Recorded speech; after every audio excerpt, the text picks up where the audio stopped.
भंडारा गोंदिया जिला वासियों के लिए खुश खबर है। अब आपका मनपसंद channel BS crime India news अब आपके केबल नेटवर्क पर, जी हां, अपने केबल नेटवर्क के एशियन चैनल नंबर 50 पर उपलब्ध है। BS क्राइम इंडिया न्यूज पर खेल, राजनीतिक, क्राइम, साहित्य व अन्य खबरें प्रकाशित की जाती है। हमारे साथ जुड़ने के लिए तथा हमारे चैनल में खबरें, विज्ञापन आदि के लिए संपर्क करें 8669151757 पर।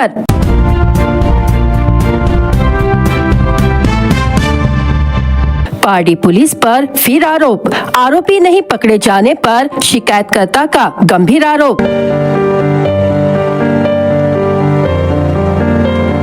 मुख्यमंत्री से संघर्ष की चेतावनी, अधिवेशन में संबंधित अधिकारी को हटाने की मांग।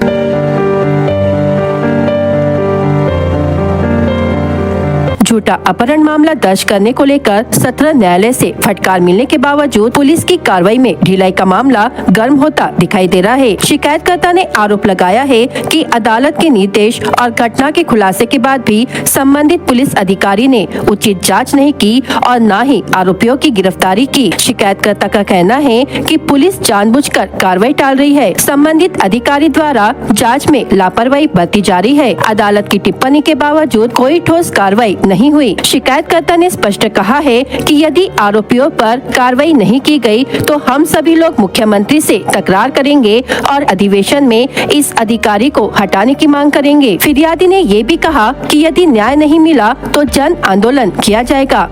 अधिवेशन के दौरान विरोध प्रदर्शन किया जाएगा और उच्च स्तरीय जांच की मांग की जाएगी। इस घटना ने पारडी पुलिस की कार्यप्रणाली पर बड़े सवाल खड़े कर दिए हैं। वहीं नागरिक और सामाजिक संगठन भी इस मुद्दे पर समर्थन दे रहे हैं। बताइए। मेरा नाम हारून गफ्फार पटेल है और मेरा ये भतीजा है जिसको काफी लोगों ने वहाँ मिलके मारे थे, जिसकी कंप्लेंट हमने पारडी पुलिस स्टेशन में डाले थे। तो उन्होंने पहले तो ये बताया कि हम कोई कार्रवाई नहीं करें, आप आपस में सेटलमेंट कर लो, क्योंकि उनके अवैध धंधे हैं, उनसे कुछ तकलीफ हो रही थी पुलिस को कि भाई इनसे आप सुलह कर लो और इनसे केस मत करो। हमने जब जबरदस्ती की तो उन्होंने हमारे ही ऊपर केस ठोक। ऐसे अवैध धंधे का साथ देने वाले लोगों को डिपार्टमेंट ने इसके ऊपर एक्शन लेना चाहिए या उन्हें सस्पेंड करना चाहिए। ऐसी हम कार्रवाई करने की सरकार से या CP से रिक्वेस्ट करते हैं। आप लोग CM की तरफ या आमदार की तरफ भी जाने वाले और अधिवेशन में पहले हम और एक बार CP साहब की तरफ जाएंगे, उनको समझाएंगे। अगर वहाँ भी मामला कुछ नहीं हुआ तो हम आमदार बावनकुड़े जी इनके सबके पास जाएंगे और उनको कार्रवाई करने के लिए बात करेंगे, क्योंकि ऐसे लोग अगर रहेंगे तो पब्लिक बहुत परेशान हो जाएगी। क्योंकि बाकी केस भी इतने हो रहे हैं उस एरिया में, उनके ऊपर वो कोई कार्रवाई नहीं हुई। आज बाराद्वारी एरिया में, इंडस्ट्रियल एरिया में 3 बार चोरी हुई। एक आदमी को इतना मारे कि वो बेचारा गांव भाग गया, 1.5 महीना एडमिट रहा वो भी, लेकिन वहां पे कभी पुलिस देखने भी नहीं गई। उसके भवानी में एडमिट किए थे, भवानी दवाखाने वालों ने बाकायदा रिपोर्ट बना के दिए पुलिस को, तो उन्होंने उसके ऊपर कोई एक्शन नहीं लिया अभी। तो मजदूर भी छोड़ छोड़ के भाग रहे हैं ऐसे अवैध धंधे वालों से डर के, लेकिन इस पे कोई पुलिस कार्रवाई नहीं कर रही है अभी। तो इसके लिए हम रिक्वेस्ट करते हैं CP साहब से कि इसके ऊपर कड़ी कार्रवाई कुछ की, नहीं तो पब्लिक परेशान होगी और सबको परेशानी से तकलीफ हो रही है। तो हम ऐसी रिक्वेस्ट करते हैं 3 बार भी कि इनके ऊपर जरूर कार्रवाई की। नाम बताओ आपका क्या? तौफीक यूसुफ पटेल। क्या हुई थी घटना? कौन सी तारीख की घटना हुई थी? 18/9 की घटना है। मैं अपने गोदाम की तरफ जा रहा था, रात के 1-1:15 बजे के करीब। तो वहाँ कुछ परिचित लोग मिल गए मेरे को, तो मैं रुक गया वहाँ पे। तो वहाँ जैसे अवैध काम चालू था, मेरे को मालूम नहीं कि अवैध काम चालू है। कौन सा अवैध काम चालू था? सरिया उतारने का। अच्छा, किसका काम चालू था? आरिफ शेख, सलाम भाई, पिंटू अग्रवाल, ऐसे 5-6 पार्टनर है वो। ये गोडाउन मालिक हटिया गोडाउन मालिक है, उसका गोडाउन है। क्या हुआ उसके बाद?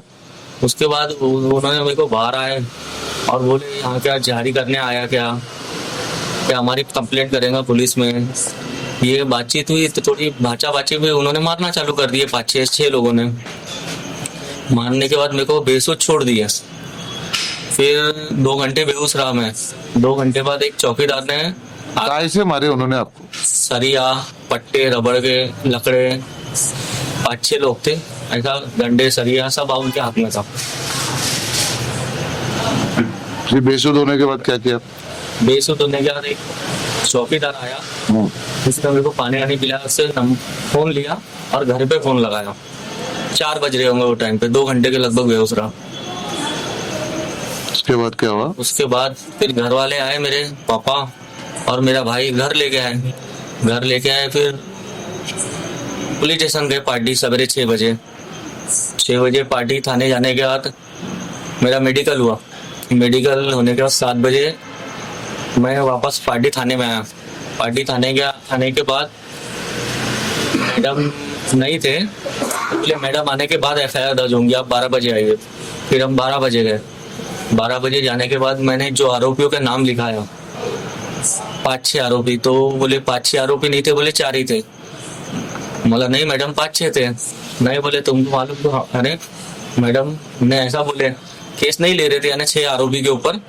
फिर मेरा भाई बोले चलो अपन CP ऑफिस से कंप्लेंट करेंगे। फिर हम CP ऑफिस गए। CP ऑफिस से फिर मिले CP साहब से। फिर वहां जाने के बाद CP साहब ने पार्टी थाने में फोन लगाया। पार्टी थाने में फोन लगाने के बाद कुछ बोला उनको कि इसका केस क्यों नहीं ले रहे हैं। फिर पार्टी थाने गए हम 7 बजे। 7 बजे हमारी FIR दर्ज हो गई। दर्ज होने के बाद कार्रवाई हुई, यानी क्या जिन लोगों ने आपको मारे थे उनको अरेस्ट किया गया? 2 लोग अरेस्ट हुए हैं। हाँ। बाकी 5-6 लोग फरारी पे हैं। फरारी पे? जी। क्या आप पे झूठे गुना भी दर्ज किए गए? कौन से प्रकार के गुना? गुना ऐसा है कि बदले की भावना से, जैसे हम CP ऑफिस गए थे। CP ऑफिस जाने के कारण मेरे भाई लोगों को तकलीफ दे रहे हैं पुलिस वाले। हाँ। जिसमें 3 दिन के बाद मेरे भाई के ऊपर 307 दाखिल की गई 21/9 को। फिर मेरा भाई की एंटीसेप्टिक बेल हुई।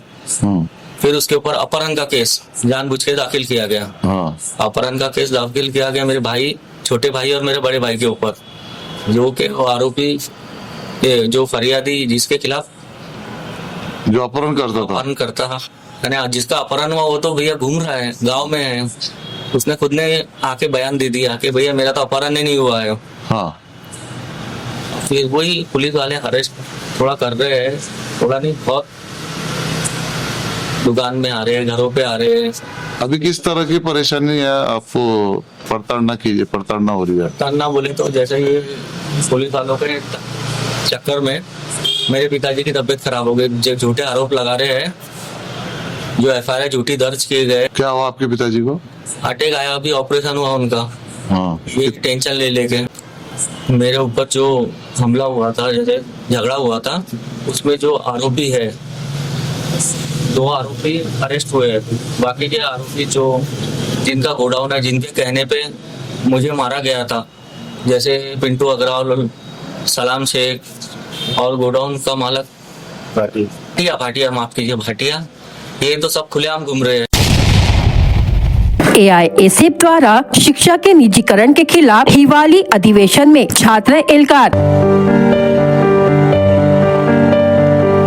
12 दिसंबर को नागपुर में विशाल आंदोलन की घोषणा। मित्रांनो, या ठिकाणी 12 डिसेंबरला आम्ही हिवाळी अधिवेशनावर विद्यार्थ्यांचा एल्गार मोर्चा करत आहोत। ऑल इंडिया स्टूडेंट फेडरेशन ने महाराष्ट्र में बढ़ते शिक्षा के निजीकरण और सरकारी स्कूलों को बंद किए जाने के विरोध में बड़ा आंदोलन छेड़ दिया है। AISF ने आरोप लगाया है कि सरकार शिक्षा प्रणाली को पूरी तरह निजी हाथों में सौंपने और बाजारवाद को बढ़ावा देने की दिशा में काम कर रही है, जिसके चलते गरीब और मध्यम वर्ग के छात्रों का भविष्य खतरे में पड़ गया है। संगठन द्वारा जारी प्रेस नोट में कहा गया है कि राज्य में लगभग 18,000 से अधिक सरकारी स्कूलों को बंद करने की प्रक्रिया चल रही है। करीब 65,000 स्कूल दत्तक योजना के नाम पर निजी कंपनियों और पूंजीपतियों के हवाले की जा रही है। इससे लगभग 2 लाख से अधिक गरीब छात्र शिक्षा से वंचित होने का खतरा है। राज्य की 419 ITI संस्थानों को निजी प्रबंधन और मंदिर ट्रस्टों को सौंपने की घोषणा की गई है। शिक्षा के पाठ्यक्रम में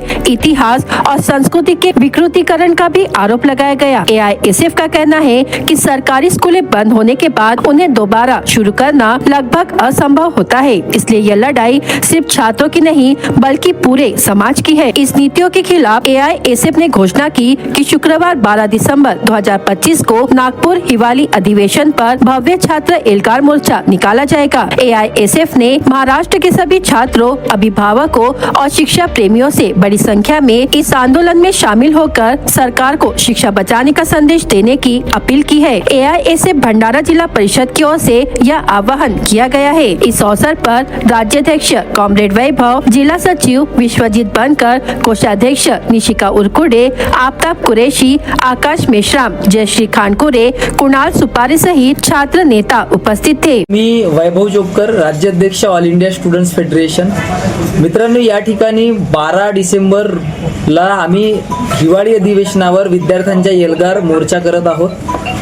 मुख्य मोर्चाचं कारण असं आहे की महाराष्ट्र शासनाने महाराष्ट्रातील 18,000 शाळा बंद करण्याचा निर्णय घेतलेला आहे आणि त्यामुळे अनेक विद्यार्थी जे आहेत ते शिक्षणापासून वंचित राहणार आहेत, दूर राहणार आहेत। काल परवाच लोकसत्ताला बातमी आलेली आहे, त्यामध्ये त्यांनी सांगितलं की स्कूल मर्जरमुळे महाराष्ट्रातील 15,000 शाळा 15,000 विद्यार्थी हे त्यापासून वंचित राहिलेल्या शिक्षणापासून, त्यासोबतच 65,000 सरकारी शाळांचे खाजगीकरण करण्याचा डाव या सरकारनं आखलेला आहे। यासोबतच 419 गव्हर्नमेंट ITI सुद्धा प्रायव्हेट प्लेयर्सला, मंदिर ट्रस्टला देण्याचा निर्णय शासनाने घेतलेला आहे, त्याची घोषणा सुद्धा केलेली आहे।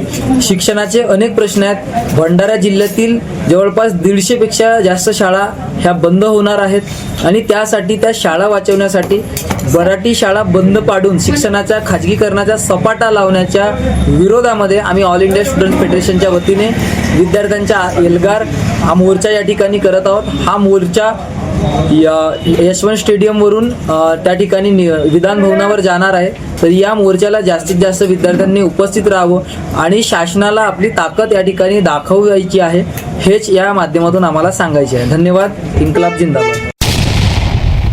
मुंबई हाईकोर्ट की नागपुर बेंच ने लाउडस्पीकर के इस्तेमाल की अनुमति देने के अनुरोध से जुड़ी एक मस्जिद की याचिका पर सुमोटो संज्ञान लिया है। अदालत ने कहा कि याचिकाकर्ता धार्मिक अधिकार का हवाला देते हुए लाउडस्पीकर के उपयोग की मांग कर रहा है, लेकिन यह साबित करने के लिए कोई वैध दस्तावेज प्रस्तुत नहीं कर सका कि लाउडस्पीकर धार्मिक अनुष्ठानों के लिए अनिवार्य है। यह याचिका महाराष्ट्र के गोंदिया शहर स्थित मस्जिद गौसिया की ओर से दायर की गई थी, जिसमें नमाज के लिए लाउडस्पीकर का उपयोग करने की अनुमति देने का अनुरोध किया गया था। याचिकाकर्ता के अनुसार 4 महीने पहले पुलिस ने मस्जिद पर लगे भोंगे हटाए थे, जिसके बाद गोंदिया के SP और पुलिस इंस्पेक्टर को पक्षकार बनाते हुए जवाब मांगा गया था, लेकिन उनकी ओर से कोई उत्तर नहीं मिला। इसे लेकर मामला नागपुर हाईकोर्ट में दायर किया गया। बेंच ने कहा कि याचिकाकर्ता यह साबित नहीं कर पाया कि लाउडस्पीकर का इस्तेमाल धार्मिक कार्यों के लिए आवश्यक है। अदालत ने याचिका को खारिज करने के बजाय इसे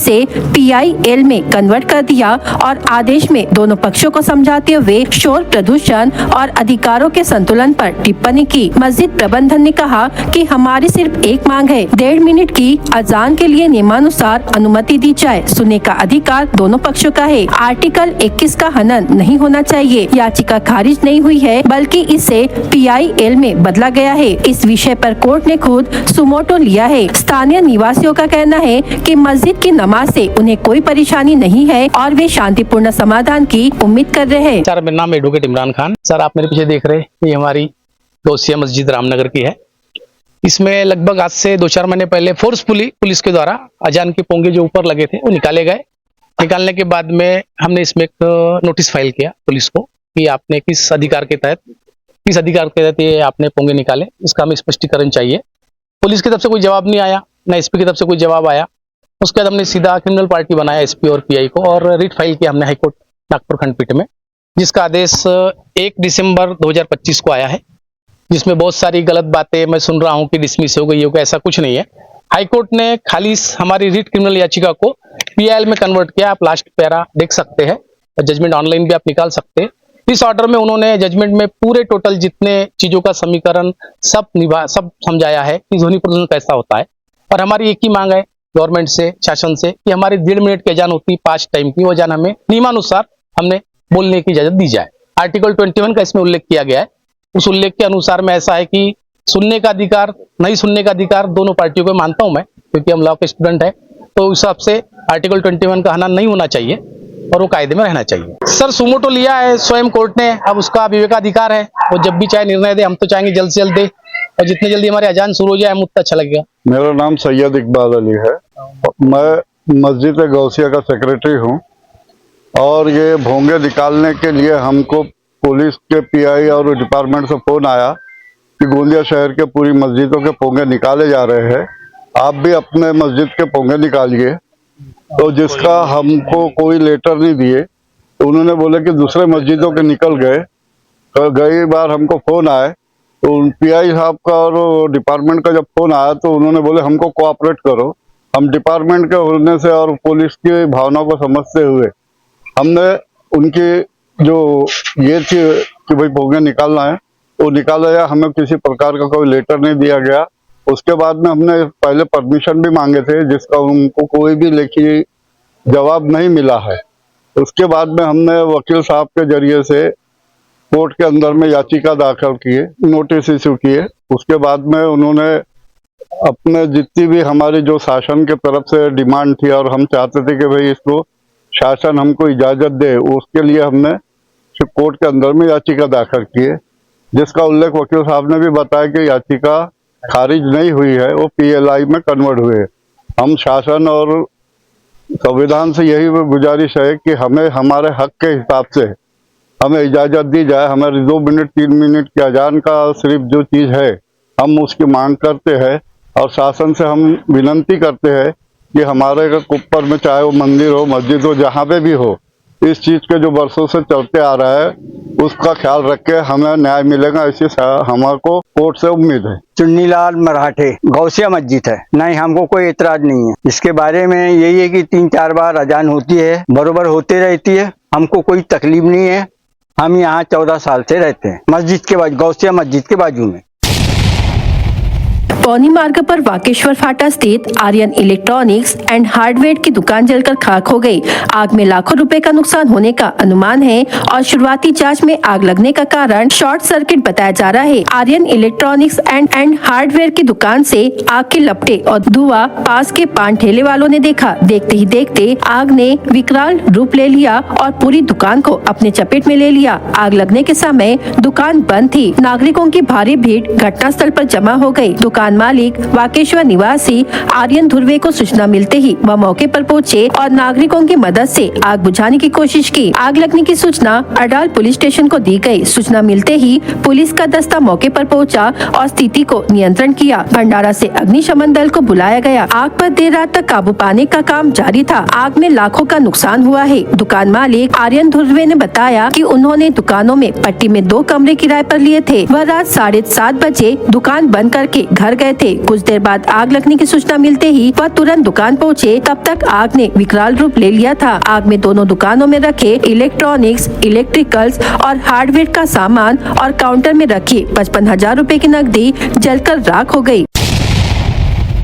गोंदिया के 16 उच्च शिक्षित युवाओं ने मिलकर छात्रों की सुरक्षा और विकास के लिए एक अनोखी पहल की है। स्टूडेंट शील्ड नामक यह प्रोजेक्ट छात्रों को शैक्षणिक, शारीरिक, आर्थिक, मानसिक और डिजिटल सुरक्षा प्रदान करने पर केंद्रित है। गोंदिया के द ग्रैंड सीता होटल में आयोजित भव्य कार्यक्रम के दौरान इस ब्रांड का शुभारंभ गूगल गर्ल के नाम से प्रसिद्ध नागपुर की गौरी कोडे की माता वैशाली कोडे के हस्ते किया गया। स्टूडेंट शील्ड भारत की पहली स्कूल रेंटिंग कंपनी के रूप में सामने आई है, जो स्कूलों को पूरे वर्ष के दौरान उनके समग्र प्रदर्शन के आधार पर रेंटिंग प्रदान करेगी। इस पहल का उद्देश्य शिक्षा की गुणवत्ता में पारदर्शिता लाना और संस्थानों के शैक्षणिक, सह शैक्षणिक और प्रशासनिक कार्यों का निष्पक्ष मूल्यांकन करना है। कंपनी द्वारा जारी रेंटिंग रिपोर्ट से अभिभावकों और छात्रों को स्कूल चयन में महत्वपूर्ण मार्गदर्शन मिलेगा। स्टूडेंट शील्ड एक ऐसी सुरक्षित प्रणाली है जो छात्रों के सर्वांगीण विकास और संरक्षण पर काम करती है। गोंदिया में पले बढ़े पढ़े 16 युवा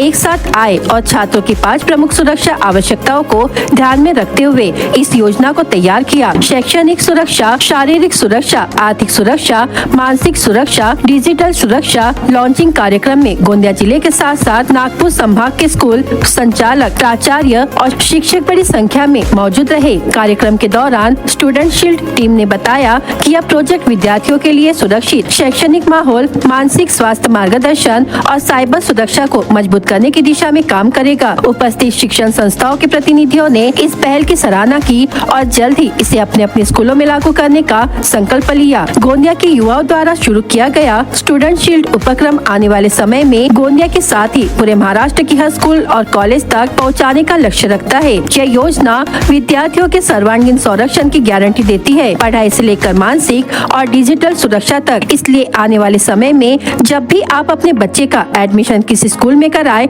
ध्यान रखिए उस स्कूल में स्टूडेंट शील्ड है या नहीं। सो मेट्रो में ऑलरेडी ऐसे बहुत सारी स्कूल्स है जहाँ पे बहुत सारी काउंसलिंग देते हैं, बट लेकिन आप गोंदिया या आसपास के शहर देखेंगे तो अभी तक वहाँ पे इतनी सारी फैसिलिटीज लोग एक्विडेंस नहीं है। तो सबसे पहले हमारे मोटिव था कि हम गोंदिया से है तो हम हमारी मदर प्लेस से ही ऐसे सब अवेयरनेस फैलाए और यहाँ के बच्चों को सारी फैसिलिटीज प्रोवाइड करें जो मेट्रो के स्टूडेंट्स को ऑलरेडी शायद मिल रही है। इसलिए हमारा मेन मोटिव था कि हम पहले हमारे गोंदिया शहर से ये शुरू करें। देखिए, गोंदिया में नहीं, मुझे तो ये इवेंट हिंदुस्तान के हर कोने में करना है। हिंदुस्तान की हर स्कूल को मुझे इवेंट से, ये प्रोग्राम से वाकिफ़ करवाना है। और बात करूँ कि ये आइडिया कहाँ से आया, तो आइडिया शुरुआत से ऐसा था कि कुछ यूनिक करना है। एजुकेशन के लाइन में मेरा बैकग्राउंड है, मेरे फ्रेंड को फाउंडर के, उनके पापा एजुकेशन में, मेरी मम्मी एजुकेशन में, कुछ एजुकेशन से रिलेटेड करना था। जब प्लान डेवलप किए तो धीरे धीरे डेवलप करके ये स्टूडेंट शील्ड का जो प्रोडक्ट है ये आपके सामने है। यहाँ 40+ स्कूल से डायरेक्टर और प्रिंसिपल्स आए थे। गोंदिया के नियर खामगांव, गोरेगांव, तिरोड़ा, तुमसर, भंडारा, सब जगह से स्कूल से प्रिंसिपल और उनकी मैनेजमेंट आए थे। और कुलगांव से भी 4 स्कूल के मेंबर आए थे। इसको हम हर स्कूल से टैप करके हर स्टूडेंट तक पहुंचने वाले हैं। हर स्टूडेंट की सेफ्टी हमारे लिए मैटर करती है और ये प्लान हम हर स्कूल से टैप करके हर स्कूल में रन करने वाले हैं। तो यहाँ पे आज जितनी भी स्कूल मौजूद थी, हम सारे स्कूल से इंडिविजुअली टाई अप करेंगे, उनके जो स्टूडेंट्स हैं उनको एनरोल करेंगे और इसी के साथ हमारी जो जर्नी है वो आगे बढ़ेगी। देखिए, मार्केटिंग, ये जो इवेंट है ये बहुत बड़ा पार्ट था इस कंपनी की मार्केटिंग का। ऐसे इवेंट फ्यूचर में प्लान है। उसके बाद डिजिटल सोशल मीडिया पे ऑलरेडी हमारा काम चालू है। अपनी बस डिजिटल प्रेझेन्स को और बढ़ाने का काम करतो। सर, इव्हेंट तर खूप सुंदर आहे आणि दुसरी गोष्ट म्हणजे कसं आहे, स्टुडंट शील्ड जे आहे आजकाल आपल्या मुलाचं भवितव्य चांगलं करण्यासाठी प्रत्येकच पालक इच्छुक असतात। मी पण ॲज अ पॅरेंट्स मी बोलते की मला पण वाटतं की माझ्या मुलाला प्रोटेक्शन मिळालं पाहिजे, सपोर्ट मिळालं पाहिजे सगळं। तर हे स्टुडंट शील्ड जे आहे हे प्रत्येक पॅरेंट्सला आणि प्रत्येक विद्यार्थ्यांना लाभदायक आहे आणि मला आजचा प्रोग्राम खूप चांगला आवडला। हा फॉर्म मी स्टुडंट शील्डशी यासाठी जोडलेली आहे कारण की मी एक मोटिवेशनल स्पीकर आहे आणि एज्युकेशनशीच रिलेटेड माझं आहे।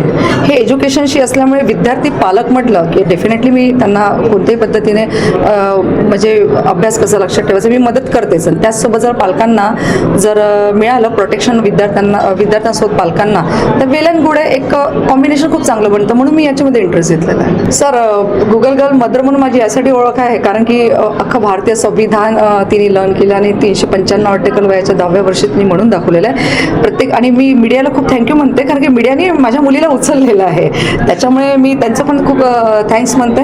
आणि विशेष म्हणजे तिने एका मिनिटामध्ये 50 वर्ड लक्षात ठेवून गिनीज बुक ऑफ वर्ल्ड रेकॉर्डमध्ये पण नाव आणलेलं आहे। तर आज मला तिची आई म्हणून जे ओळखण्यात येतं त्याचा मला सगळ्यात जास्त आनंद आहे आणि हा एज्युकेशनचे क्षेत्र आहे त्याच्यामुळे मला असं वाटतं की मी सपोर्टिव्ह राहायला पाहिजे। हा महाराष्ट्रामध्ये संपूर्ण पसरायला पाहिजे, इव्हन मी तर म्हणते इंडिया लेवलला व्हायला पाहिजे कारण की काय आहे, आजकाल मुलं जेव्हा खेळतात ना, मी बरेचसे मुलं बघितले घरी, बरेचसे मुलं मोबाईल वगैरे बघतात, मग काय करतात, खेळायला कुठे मिळणार आहे, घरी तर जास्त मोबाईलच पाहतात, मग शाळेत जेवढं काही खेळायला मिळतं त्यातही त्यांचं थोडंसं कॉन्सन्ट्रेशन बिघडलेलं राहतं, त्याच्यामुळे काय पडले गिडले लागले गिगले, तर अशा वेळेस कसं मी बघितलं की पालक खूप वरीड होतात, माझ्याही मुली लागल्या तर मी वरीड होणारच आहे।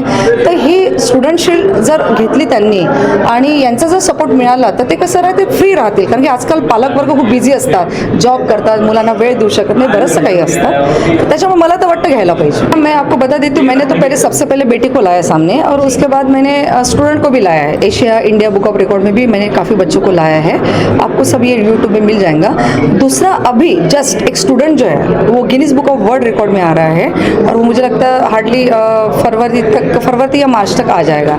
तो कहने का मतलब मेरा ये है कि मैंने जैसे बेटी को बनाया तो लोगों का रहता है व्हाट अबाउट स्टूडेंट. तो अभी स्टूडेंट लोगों की ही बारिश हो रही है, इसलिए तो मैंने अपना रिकॉर्ड खुद का नहीं बनाया ना.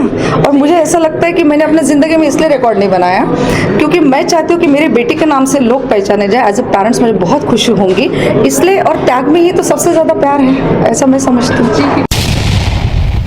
घर में घुसकर साइकिल के लोहे के पुर्जे से हमला कर हत्या करने के मामले में जिला व सत्र न्यायालय की अतिरिक्त सत्र न्यायाधीश भारती काले ने दोषी को आजीवन सश्रम कारावास की सजा सुनाई. दोषी पर 5,000 रुपए का जुर्माना भी लगाया गया. यह फैसला शनिवार 6 दिसंबर को दिया गया. घटना 27 अक्टूबर 2021 को मोहाड़ी के गांधी वार्ड में हुई थी. अपराधी का नाम मोहाड़ी के गांधी वार्ड निवासी आकाश विजय श्रीपाद उम्र 24 वर्ष है, जबकि मृतक का नाम गंगाधर नत्तू निमजे उम्र 42 वर्ष है. गंगाधर नत्तू निमजे ने 27 अक्टूबर को आकाश के घर जाकर टीवी और मारुति कार की तोड़फोड़ की थी. इस घटना के बाद आकाश ने गंगाधर के घर जाकर गुस्से में उसके गले पर लोहे के पुर्जे से हमला किया. गंगाधर निमजे की मौके पर ही दर्दनाक मृत्यु हो गई थी. इस प्रकरण में मृतक की पत्नी विद्या गंगाधर निमजे उम्र 38 वर्ष की शिकायत पर मोहाड़ी पुलिस ने आरोपी आकाश श्रीपाद के खिलाफ धारा 302, 450, 323 भारतीय न्याय संहिता के तहत मामला दर्ज किया था. सहायक पुलिस निरीक्षक राजेंद्र गायकवाड़ ने मामले में जांच शुरू कर सबूत इकट्ठा किए. न्यायालय में आरोप पत्र प्रस्तुत किया गया. सभी गवाहों की गवाही के बाद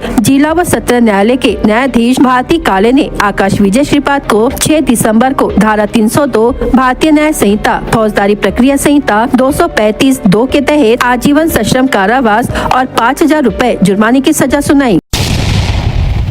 मकान परिसर में खेल रही एक 5 वर्षीय बालिका को मोबाइल दिखाने के बहाने स्वयं के घर बुलाकर एक नाबालिग लड़के ने अत्याचार करने की घटना घटित हुई. इस मामले में पीड़िता बालिका के माता पिता की शिकायत पर लाखांदूर निवासी 15 वर्षीय नाबालिग आरोपी के खिलाफ लाखांदूर पुलिस ने अत्याचार एवं पॉक्सो कानून सहित अन्य विभिन्न धाराओं के तहत मामला दर्ज किया है. पुलिस सूत्रों के अनुसार सुबह 11 बजे के दौरान घटना की पीड़िता आरोपी के निवासी मकान परिसर में खेल रही थी. इस दौरान आरोपी ने पीड़िता को मोबाइल फोन दिखाने के बहाने स्वयं के घर बुलाया. इस दौरान आरोपी ने पीड़िता पर अत्याचार करने का आरोप लगाया है. पुलिस ने मामला दर्ज जांच शुरू कर दी है.